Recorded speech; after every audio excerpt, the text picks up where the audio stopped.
একে একে সব জল্পনা কল্পনার অবসান হচ্ছে। নির্বাচনের আগে জামাত তার সর্বশেষ ধাপ অতিক্রম করে এখন ক্ষমতার একদম দ্বার প্রান্তে।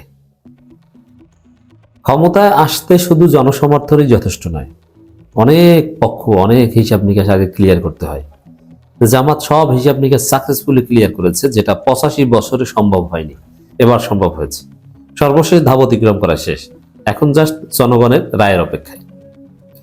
জনগণের রায়ের আগে যেসব ধাপ অতিক্রম করতে হয় জামাত সব ধাপ অতিক্রম করেছে। প্রশ্ন ছিল জামাত কি পারবে?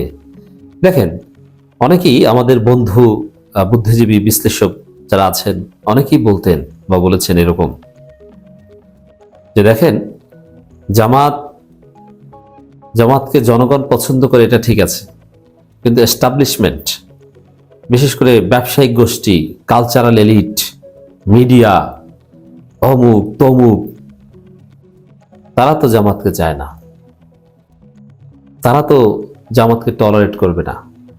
এরকম অনেক কথাবার্তা আমরা শুনেছি। তারা জামাতকে হতে দিবে না।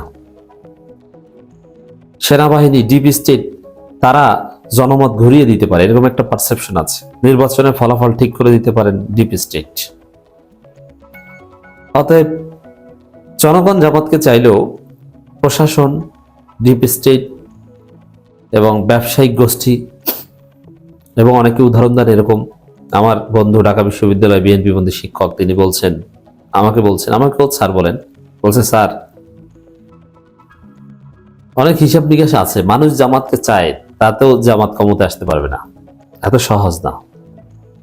এইভাবে ওই ডিপ স্টেটের এক্সাম্পল দিল এবং তিনি আমাকে শেখান, যদি ওগুলো আমরা আরো শিখাই স্টুডেন্টদের, কি যে মধ্যপ্রাচ্যে দেখবেন যে রাজতন্ত্র, তারপরেও সেখানে তেল ব্যবসায়ীরা এবং পৃথিবীর বিভিন্ন জায়গায় যে ব্যবসায়ীরা ওইসব রাজতন্ত্র নিয়ন্ত্রণ করে, সরকার নিয়ন্ত্রণ করে ব্যবসায়ীরা। অতএব ব্যবসায়ীরা যা চায় সেটা একটা সিগনিফিকেন্ট ব্যাপার। সেখানে জামাত ইসলামীর জনসমর্থন ক্ষমতা আসার জন্য মোটামুটি যথেষ্ট হলেও এই ব্যবসায়িক গোষ্ঠী, deep state, ex military personnel থেকে শুরু করে মিডিয়া এস্টাবলিশমেন্ট, এরা তো জামাতকে চায় না।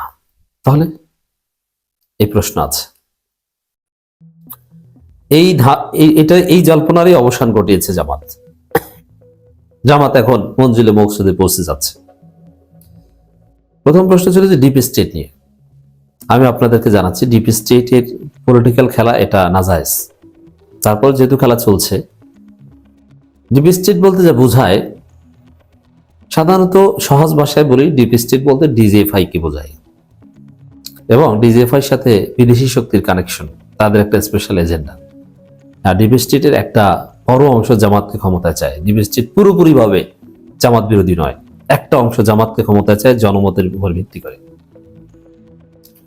এই জায়গায় জামাত ম্যানেজ করতে পেরেছে। দেখেন, জামাত সাবেক সেনা সদস্যদের নিয়ে একটা অনুষ্ঠান করেছে আমিরে জামাত চিনমন্ত্রী সম্মেলন কেন্দ্রে। সেখানে বর্তমানে সাবেক সেনা সদস্যদের যে বস, এর মানে সাবেক সেনা সদস্যদের সংগঠন হচ্ছে, আর্মি অফিসারদের সংগঠন হচ্ছে রাওয়া, আর রাওয়ার যিনি চেয়ারম্যান তিনি হচ্ছে জামাত ইসলামের এমপি ক্যান্ডিডেট কর্নেল অবসরপ্রাপ্ত আব্দুল হক। এবং এক সময়ে যেসব সেনা সদস্য বিএনপি পন্থী ছিলেন তারা সবাই এখন জামাতপন্থী। এমনকি বলা হয়ে থাকে যে আওয়ামী লীগপন্থী সেনা সদস্যরা এখন জামাত হয়ে যাওয়ার লাইন খুঁজছে, কারণ অন্য কোনো উপায় নেই। বিএনপির বিরুদ্ধে যত সেনা সদস্য ছিল তারা এখন অনিবার্যভাবে জামাতকেই সমর্থন দিচ্ছে, যারা হয়তো বা কোনো কারণে জামাতকে পছন্দ করতো না কিন্তু সমর্থন দিচ্ছে। বিএনপি করত সে ব্যারিস্টার সরোয়ার, যিনি সেনাবাহিনীর বড় অফিসার ছিলেন, এখন জামাতের প্রোগ্রামে দেখি তাদেরকে। আখতারুজ্জামান রঞ্জনরা একদিকে কৌমি অঙ্গনে জামাতের জন্য অসাধারণ কাজ করছে নুরুজ্জামান নোমানি, আর সেনা অঙ্গনে জামাতের জন্য অসাধারণ কাজ করছেন সদ্য জামাতে যোগ দেয়া আখতারুজ্জামান রঞ্জন, মেজর অবসরপ্রাপ্ত। তো ওইটা করেছেন। তো এখান থেকে একটা বিষয় স্পষ্ট, deep state, ex military personnel বা বর্তমানদের যদি ভূমিকা থাকে, এই জায়গায়ও জামাত যা করার সেটা করতে পেরেছে। ভারত ভারতকে আস্থায় নিচ্ছে জামাত, ভারত এখন জামাতকে ডাকে, ভারত এখন জামাতের সাথে মিটিং করে। যুক্তরাষ্ট্র তো জামাতকে চায়, এটা তো স্পষ্ট হলো। কারণ নির্বাচনী প্রচারণার মধ্যে যুক্তরাষ্ট্র, ইউরোপীয় ইউনিয়ন বিএনপির সাথে কোনো মিটিং করে না, কিন্তু আমিরে জামাতের সাথে এসে হাসি মুখে ছবি তুলে পুরো জাতিকে বার্তা দিয়ে গেছেন যে জামাত ক্ষমতা আসলে যুক্তরাষ্ট্রের ভিসার দুয়ার খুলে যাবে, প্রচুর মানুষ আমেরিকা যেতে পারবে, ইউরোপে যেতে পারবে, এরকম একটা আভাস আমরা পাচ্ছি। আবার টাইম ম্যাগাজিনে তারেক রহমানকে বলা হয় বকে যাওয়া পুত্র, ইউনিভার্সিটি ড্রপ আউট, খাম্বা, এগুলো হয় তারেক রহমানের বিশেষণ।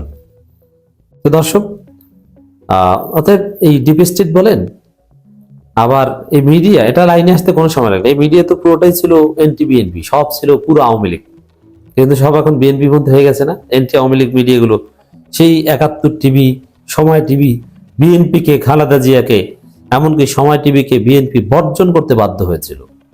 অথচ একটা গণতান্ত্রিক দলের জন্য কোনো একটা মিডিয়া বর্জনের ডাক দেওয়া, it's very tough. What BNP did that.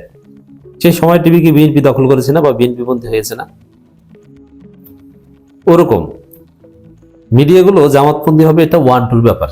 তাই জামাতের হয়ে মিডিয়াগুলো ডিল করবে, সোজা করবে এনসিপি, এটা লিখে রাখেন। তো যত বাধা, কালচারাল এস্টাবলিশমেন্ট, এখন অনেক নায়ক নায়িকা ক্রিকেটার জামাত করে, দেখেন না মালেক আফসারি কিভাবে জামাতের পক্ষে প্রচারণা চালায়। তো এই জায়গায় তো জামাত হিট। বলা হয় যে ক্রিকেট দলের বিসিবির সভাপতি আমিনুল ইসলাম বুলবুল, তিনি জামাত। কে বাকি আছে? কোন জায়গায় নাই বলেন? জনগণের ভোট ছাড়া যেসব এস্টাবলিশমেন্টকে ম্যানেজ করা যায়, কোন জায়গায় জামাত নাই? সর্বশেষ যে ঘটনা ঘটেছে, আমি যেটা আলোচনা করছি, যে আমিরে জামাত বনানীর হোটেল শেরাটনে শীর্ষস্থানীয় ব্যবসায়ী নেতাদের সাথে মত বিনিময় করেছেন। এখানে এমন এমন ব্যবসায়ীরা এসেছে, বাংলাদেশের সবগুলো ব্যবসায়ী সংগঠনের সভাপতি, সেক্রেটারি বা সাবেক সভাপতি, সেক্রেটারি, কেউ না কেউ এসেছে, যারা সাধারণত হাসিনার দরবারে যেত, একে আজাদরা, যারা হাসিনার দরবারে যেত নিয়মিত, তারা এখন আমিরে জামাতের দরবারে আসছে। বাংলাদেশের ব্যবসায়িক নিউক্লিয়াস যারা, সবাই আমিরে জামাতের সাথে মত বিনিময় করেছে। এবং তারা স্পষ্ট বলছে যে জামাত হয় ক্ষমতায় আসবে, নইলে বিরোধী দলে যাবে, দুইটার তো একটা। অতএব কিভাবে আপনারা কি করতে চান, আমরা আপনাদের কাছ থেকে এইটা প্রত্যাশা করি। জামাত আমির প্রতিশ্রুতি দিয়েছেন, জামাত ক্ষমতায় গেলে ব্যবসায়ীদের পাহারাদার হবে জামাত। এবং ব্যবসায়ীদের নীতি এটা যে ক্ষমতাসীনদের কাছে তারা যায়, সম্ভাব্য ক্ষমতাসীন জামাতের কাছে তারা এসেছে। হ্যাঁ, যাক, কোনো সমস্যা নেই। দর্শক, তবে লিমিট ক্রস করার নয়। হাসিনাকে টিকিয়ে রাখতে শেষের দিকে ব্যবসায়ীরা যে ঘৃণ্য ভূমিকা পালন করেছিল, তার শাস্তি পাচ্ছে তারা এখন। কিন্তু মোটামুটি যারা জাস্ট নীতিবান ব্যবসায়ী, কিন্তু বাস্তবতার প্রয়োজনে ক্ষমতাসীনদের সাথে সম্পর্ক রাখতে হয়, তারা এখন, অতীতে খালেদা হাসিনার কাছে গেলেও এখন তারা আমিরে জামাতের কাছে আসছে। তাই ব্যবসায়ী মহল, এখানে বড় বড় ব্যবসায়ী, অনেকে হিন্দু, খ্রিস্টান, তারা আমিরে জামাতের কাছে এসেছে। আমিরে জামাত তাদের নাম শুনে বলছে যে আপনি বাংলাদেশ। তো মোটের উপরে deep state media, Bharat, Europe, America থেকে শুরু করে, কওমি অঙ্গন থেকে শুরু করে ব্যবসায়ী, সবার ক্লিয়ারেন্স জামাত পেয়েছে। জনগণ ভোট দিলে জামাত ক্ষমতা আসতে কোনো আপত্তি নেই। এখন বাকি আছে আনুষ্ঠানিকতা 12 তারিখের। কোনো বাধা বিপত্তি নাই।